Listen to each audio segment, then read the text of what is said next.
Everyone turned when he asked the question. Not because of what he said, but who he asked it about. The room went silent. Forks paused mid-air. The music died down on its own, or maybe someone cut it. Nobody knew. Who is that girl sitting alone by the back window? The one in the green lace dress. The bride dropped her champagne. Someone coughed. Another whispered, "He asked about her?" The man who asked the question was Kenechukwu. Tall, clean-cut, confident, with the kind of smile that made women fix their hair and men size up their bank accounts. But he had just made the worst social mistake of the evening. Because the girl he asked about was Nkiru, the older sister of the bride. The one who was never spoken of. The one no man had ever shown interest in. The one people only remembered because of a scandal that should have stayed buried. If not for what happened next. Her name hadn't been called once during the whole wedding. Her seat wasn't even reserved. She sat at the back because she came uninvited. Her own sister, the bride, had intentionally left her out of the bridal train. Some said it was because of jealousy. Others whispered that Nkiru had once done something unforgivable. But nobody dared talk about it openly, especially not at her younger sister's wedding. And now, here was this charming stranger asking questions. Why does she look like everyone owes her an apology? Kene asked again, more curious than cautious. The bride's father, a retired reverend, cleared his throat. "You should eat your food, my son. That girl is not for talking about." The mother hissed quietly, "Let sleeping dogs lie."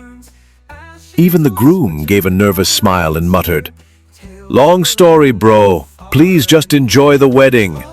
But Kene wouldn't let it go. And that was how the story began to unravel.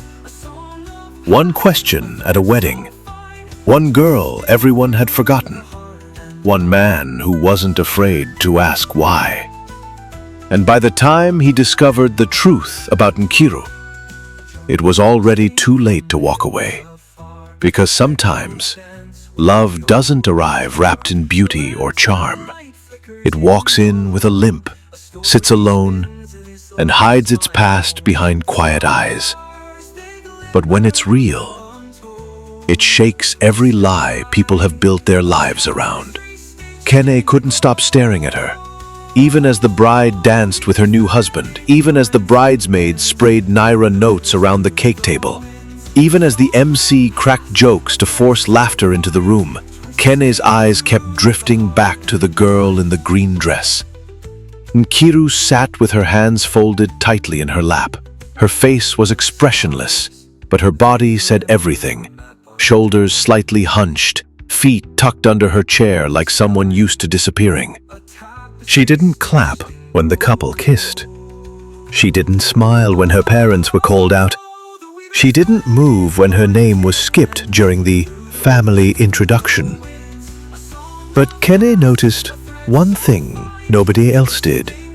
She flinched slightly when the bride's cake was cut, almost like she'd remembered something painful.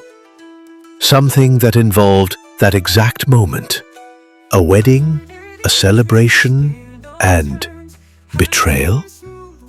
Later, when everyone else was either drunk or too busy dancing, Kene found her by the garden, standing alone near the caterer's van. He walked up behind her, but she spoke first. "You're not from here," she said, without turning. "No, I came with the groom's cousin," he replied. "You always this quiet at weddings?" She smiled faintly, but the smile didn't reach her eyes. "Only when they're this fake." He laughed, not because it was funny, but because it was the first thing she said that felt alive. "So, why does everyone treat you like a ghost?" he asked boldly. This time, she turned to face him, And for the first time, Kene saw it. Not just her beauty, but the damage behind her eyes. "Because I was one," she said calmly. "For 2 years I didn't exist. Not to them, not even to myself." That silenced him. "Where were you?" he asked gently. "Gone, somewhere between madness and shame." It was supposed to be her wedding first. Nkiru had been engaged to a young pastor, beloved by the entire town. The wedding date was set, invitations printed, asebi bought. But 1 week before the wedding, the pastor vanished. No call, no letter, no explanation. 2 days later, a video surfaced online. Him in another city, wedding another woman. A secret marriage, a betrayal, a lie. Worse still, rumors began swirling that Nkiru had been defiled, that the pastor left her because she was no longer pure. No one asked her what happened. No one defended her. Her own family told her to go and hide until the scandal blew over. And so she disappeared. Not just from public life, but from herself. Back to present. "I came back from my sister's wedding because I wanted to see if they'd look me in the eye. They didn't," she said. Kene stood quietly beside her, stunned. "And now you?" she added, facing him. "Why did you notice me?" Kene didn't answer immediately.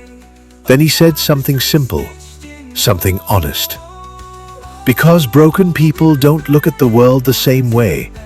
And I've been broken too."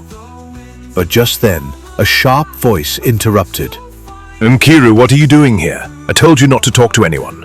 It was the bride, her younger sister Chinolum, standing there in her wedding dress, fury in her eyes. "You're not about to ruin this for me like you ruined everything else." Kene stepped forward. "That's enough," he said.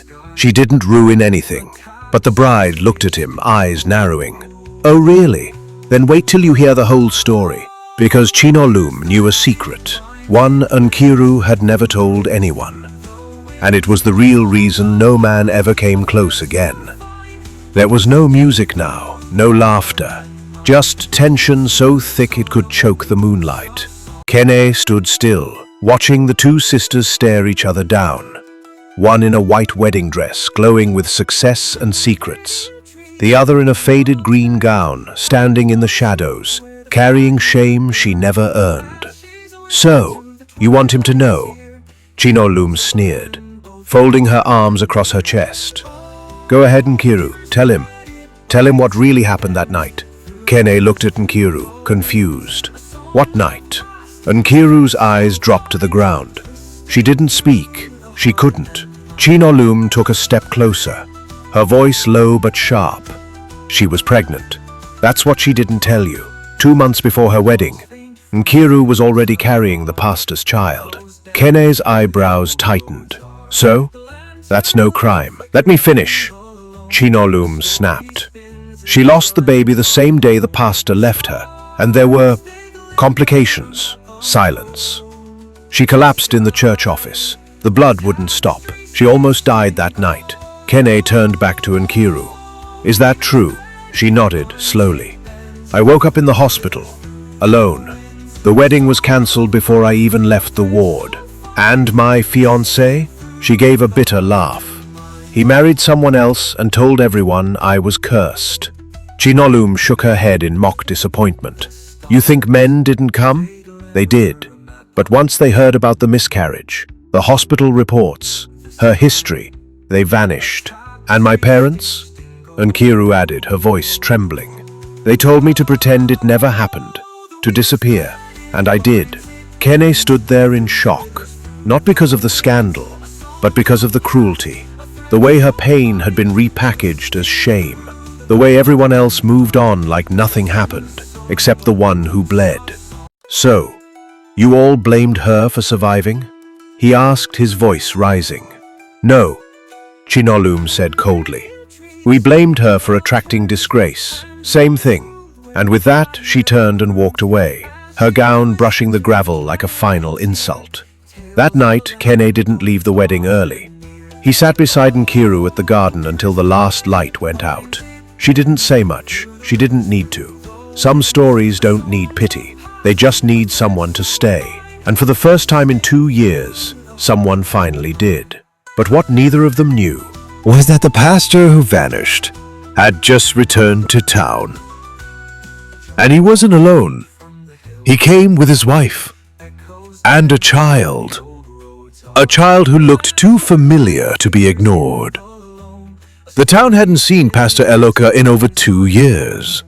So when he showed up at the Sunday Thanksgiving service with his wife and a 4-year-old boy, the entire congregation turned to stone. Yes, a 4-year-old boy. But that wasn't the most shocking part.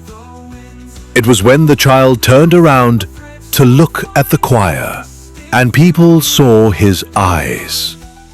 They weren't just familiar, they were Nkiru's. Not similar, identical. Same shape, same piercing clarity, same quiet sadness, like he'd seen too much for someone his age. Even the organist stopped playing. Someone whispered, "Wait, wasn't her pregnancy barely 2 months when she lost the baby?" Another replied, "Did she lose it at all?" Meanwhile, across town, Nkiru was walking home from the market when she saw the posters. Pastor Eloka Wankwo, special Thanksgiving service with family. Venue, Living Rock Revival Center. Her hands froze.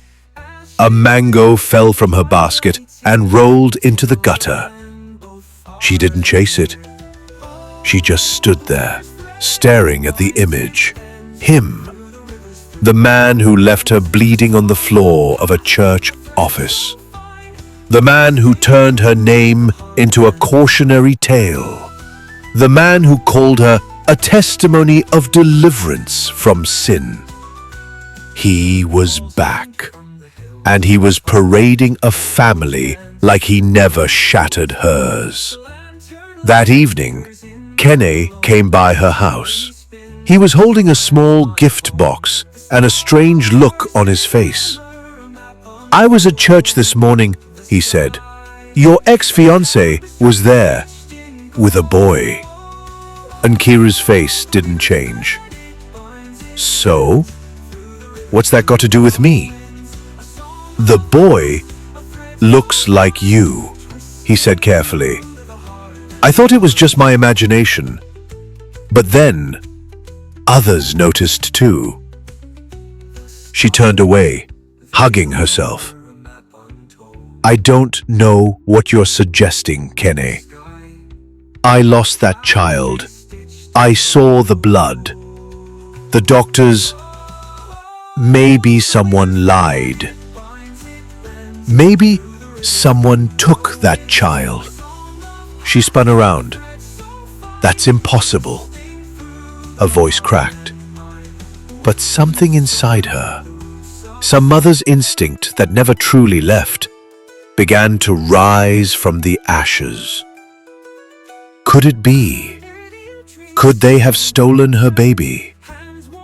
Later that night, she pulled out an old hospital envelope from the bottom of her wardrobe. Inside was a discharge note. Only one thing was off.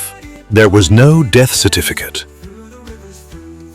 The next morning, Nkiru stood in front of the same hospital where her world had fallen apart. It hadn't changed much. Same peeling paint, same cracked signboard, same worn-out smell of antiseptic and regret. She hadn't been here since the night they wheeled her out in silence. No baby, no answers, and no family waiting outside. This time, she walked in alone.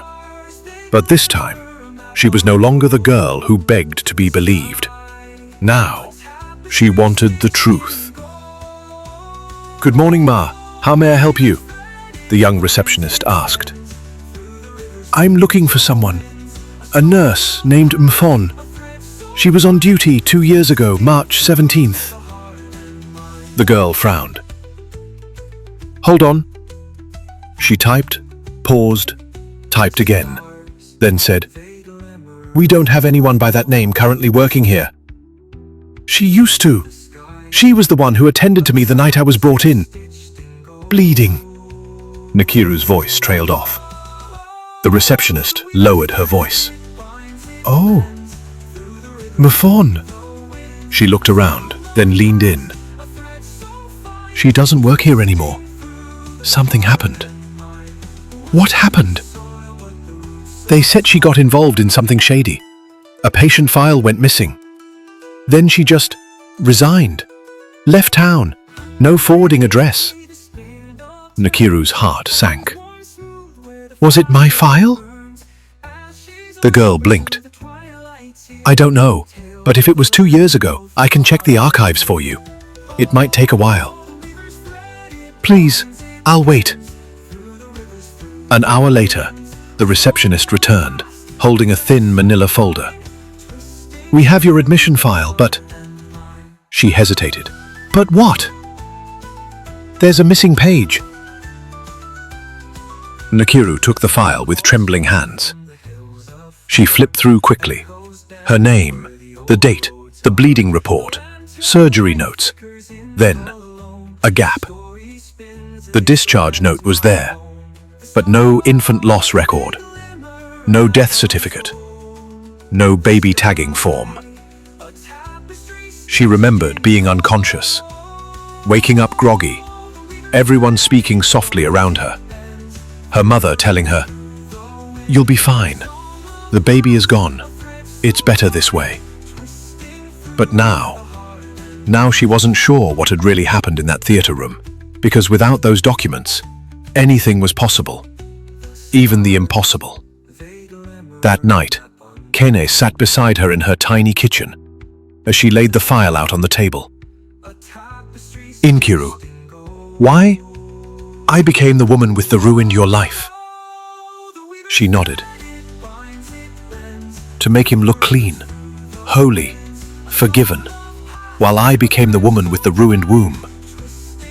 Suddenly, Kene remembered something odd. At the church, when Pastor Eloka held the boy up to greet the congregation, the child had looked uncomfortable.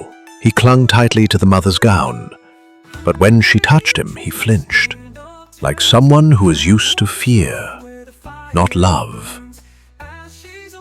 "Nkiru, that child isn't just yours by blood," Kene said, eyes narrowing.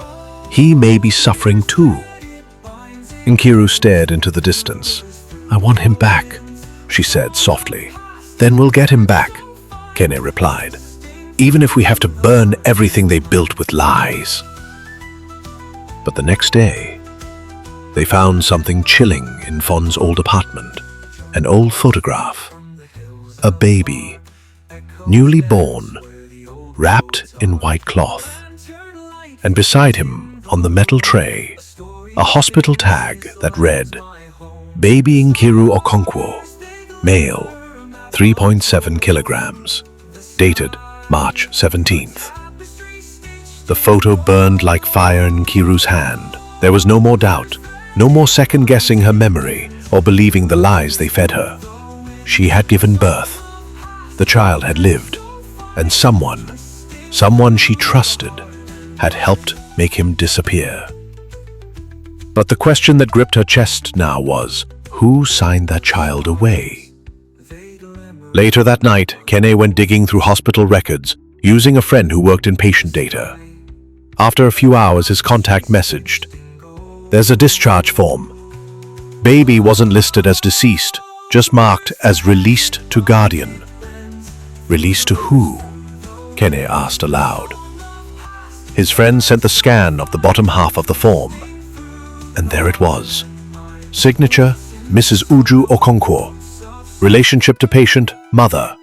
Guardian of infant, Reverend Sebastian Okonkwo, father of the patient. Nkiru's own parents had signed her son away while she was unconscious. The next morning, Nkiru stormed into her parents' compound. Her mother was sitting under the mango tree shelling groundnuts. She looked up and smiled faintly, like nothing had happened. "Nkiru, you came early today. What's wrong?" Nkiru didn't answer immediately. She dropped the hospital form on the table like a bomb. "What is this?"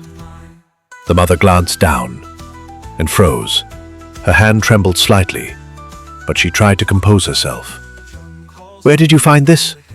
"Don't ask me that. Just tell me why. Why would you take my child, lie to me, hand him over to the man who abandoned me?" The woman said nothing. Her fingers slowly resumed shelling groundnuts, even though her eyes were glazed with guilt. "Mummy, I lost 2 years of my life. 2 years. You told me he died. Because it was better that way." Her mother snapped suddenly. "You were bleeding to death. We thought you wouldn't make it. And if you did, how would you raise a child alone? So you gave him away like a handbag I left at church?" Just then, her father stepped out of the house. "What's going on here?" "Tell her," the mother muttered without looking up. "She knows now," the old man sighed. "You were in no state to be a mother, Nkiru. You had no husband, no job, no future. We thought we were protecting you by giving my child to a man who left me at the altar and told people I was cursed." The father's face hardened. "You don't understand. He came back. He begged. He said the boy would have a better life with a stable home. He was already married. He offered us money. We thought it was God giving you a second chance." "It wasn't God," Nkiru interrupted, voice shaking. "It was guilt money. It was a cover-up. And you helped him build it." Her parents stood in silence as she gathered the documents and walked out, but not before turning to them and saying, "You didn't just give him away. You gave away my soul. And now I'm taking both back." Outside, Kene was waiting in the car. "We have enough now," he said. "But this isn't going to be easy. They won't just hand him over, not after everything they risked to hide it." Nkiru looked up, fire in her eyes. "Then let them prepare, because I'm ready to fight dirty if I have to." Meanwhile, in Pastor Eloka's mansion, the little boy, Naza, sat alone in his room, sketching quietly. He was drawing a woman he had never seen in real life, but dreamed of every night. A woman who always smelled like mangoes, and called him Chukwunaza, the full name only one person on earth had ever whispered into his ear. The church was closed that afternoon, but the pastor's house behind it wasn't. Nkiru didn't knock when she got there. She walked through the gates like a storm and met Eloka outside, pruning his roses. He turned, saw her, and in that moment, the color drained from his face. "Nkiru!" His voice cracked like a guilty floorboard. "You should leave," he added quickly. "This is not the place or time." "Then make it the place, and make time," she snapped. "I want to see my son." Eloka dropped the shears and glanced nervously toward the house. "Listen, a lot has happened. You were sick. Your parents made a decision. It was difficult for all of us. You didn't even come to see if I survived," she shouted. "You just disappeared, and then I see you online, smiling at a wedding you planned behind my back." He sighed, rubbing his temple. "You don't know what I went through. There were church politics, my image, my calling. Don't talk to me about image when you stole a child to protect yours." Just then, the front door opened, and his wife stepped out. A beautiful woman in a silk robe, holding a mug of tea. She didn't look surprised. In fact, she looked ready. "Let her speak, Eloka," she said calmly. "She deserves to." Inside, they sat around the dining table. Kene was beside Nkiru, his fists clenched. The pastor sat silently. His wife, Adaora, did most of the talking. "Yes," she said. "I knew the boy wasn't mine. I've always known." Nkiru stared at her in disbelief. Then why keep him? Because I couldn't have children, Adaora replied, a voice painfully steady. We tried and failed, again and again, until your child became a solution. A solution? I didn't know the full story until months later. He told me the child was abandoned by an unstable ex, that your parents signed off. I believed him. I wanted to believe him. Because holding that boy felt like the first time God didn't hate me. You built a lie over my son's head, Nkiru's voice cracked. You raised him in a home built on betrayal. I raised him with love. Adora's eyes were suddenly wet. I may not have given birth to him, but I've never treated him like anything less than mine. Nkiru sat back, breathing hard. Kene leaned towards the table. Look, what's done is done. But now we know the truth, and the child deserves to know it too. Iloka finally spoke. We can't just hand him over. He sees her as his mother. Changing that overnight will damage him. You damaged him the moment you lied, Nkiru snapped. But don't worry, I'm not taking him away today. I'm giving you a chance, 1 week, to tell him the truth. Or I will. And what if he doesn't want to come with you? Adora asked quietly. Then that's his choice. But at least it'll be a choice built on truth. She stood up. 1 week. Don't waste it. That night, little Naza had another dream. A woman, kneeling by a stream, singing softly in a language he didn't understand, but his heart did. And when he woke up, he whispered the name from his dream into the dark. Nkiru. Naza sat on the floor of his room, surrounded by broken crayons. He had drawn her again, the woman in his dreams, the one who smelled like fresh rain and sounded like safety. But this time, he drew tears on her face, and in her arms, a baby with his face. His parents had been acting strange all week. His mother, the only one he'd ever known, kept hugging him too tightly, too often. His father avoided his eyes when they prayed, and they kept whispering at night about timing, truth, and what's best for him. He wasn't stupid. He was only 4, but pain speaks a universal language, and Naza understood it fluently. One night, while Adora tucked him in, he asked softly, "Mummy, was I born in your tummy?" Her hands froze on the blanket. She smiled, too quickly. "Why do you ask, baby?" Because my dreams keep showing me someone else, and you don't smell like her. She smells like papaya and soap, not perfume. Adaora couldn't hold back the tears. "No, my son, I didn't carry you, but I've carried you ever since." "So, who did?" Her voice broke. "Her name is Nkiru." The next morning, Nkiru got a text. "He knows. He wants to see you. Come after school. I'll step back, but please, be kind. He's my whole life." Adaora Nkiru stared at the message, her hands shaking. For years, she'd begged God just to hold him once. Now, it was happening. That afternoon, she stood outside the same gate where her son had played for years, without ever knowing she existed. And when the gate opened, he stood there, small, curious, quiet, holding a sketch pad. "You're the one in my dreams," he said softly.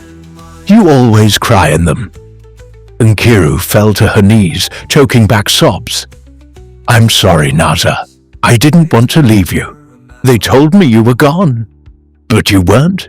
You were here, and I didn't know how to find you." He stepped forward and touched her hair. "It's soft," he whispered. "You smell like the dream."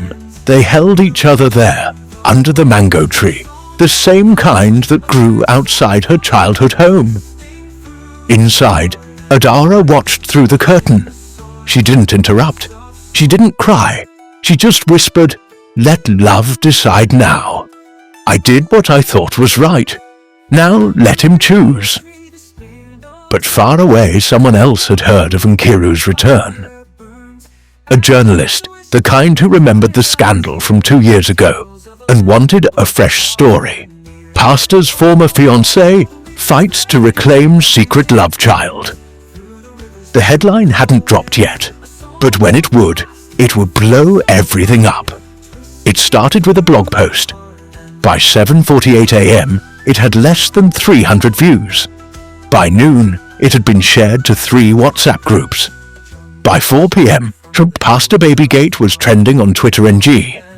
And by the time Nkiru returned home from the church daycare center, where she now spent her afternoons watching Naza from a distance, her name was everywhere. The woman the pastor left behind, and the child she came back for. Holy man or hidden father?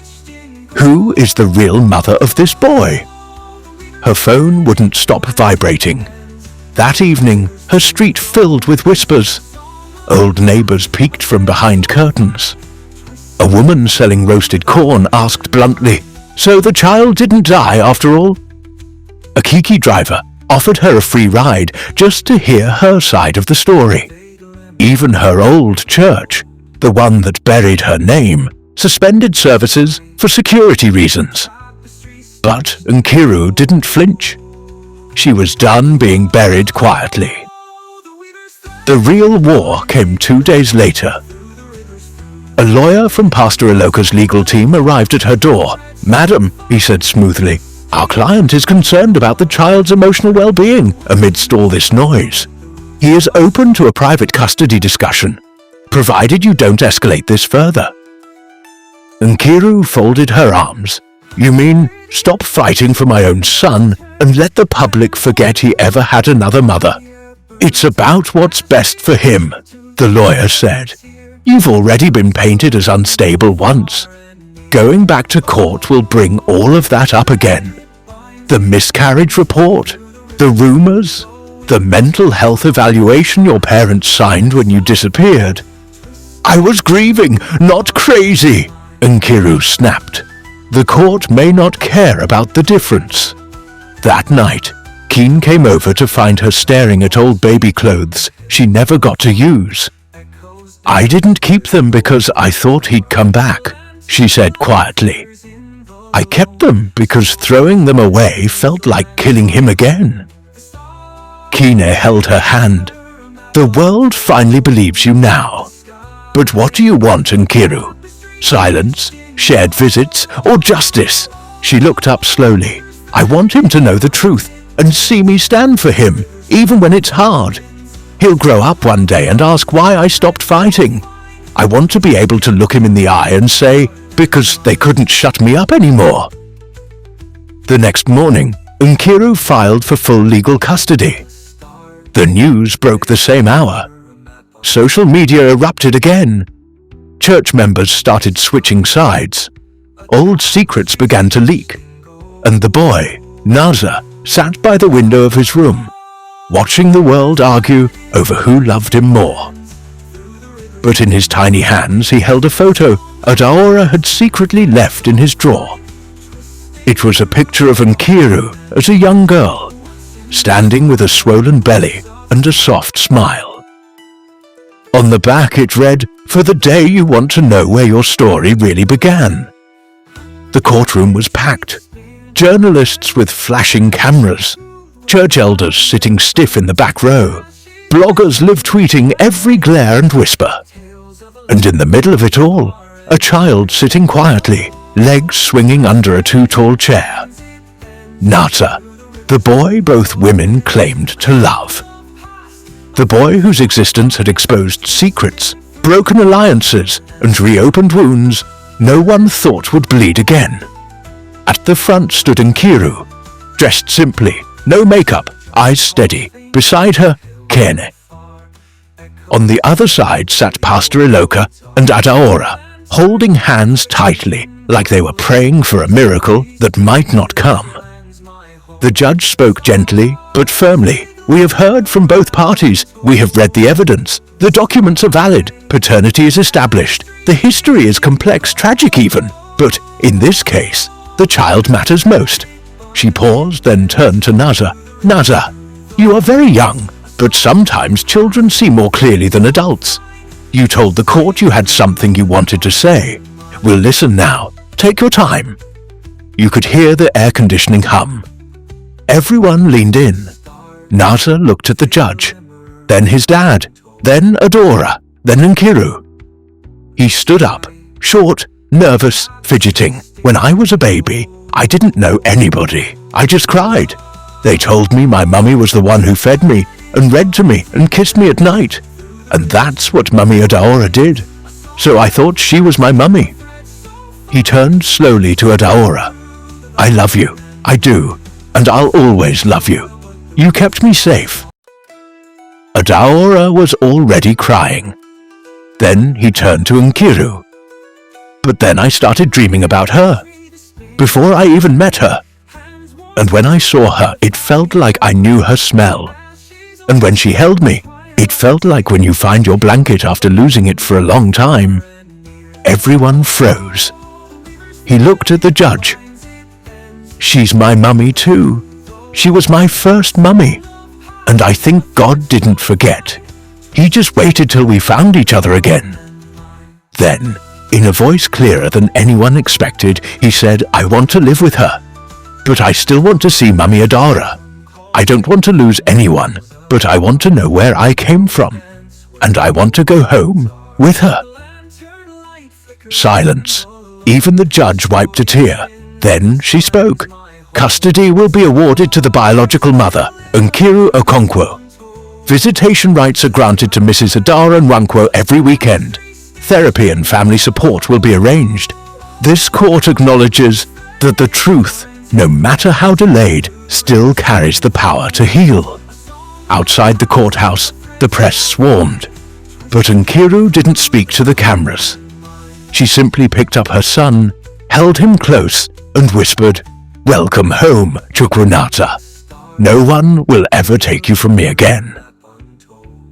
Kine stood beside them, holding their bags, watching as mother and son walked forward, through the crowd, through the noise, into something brand new. A life where no one had to hide anymore.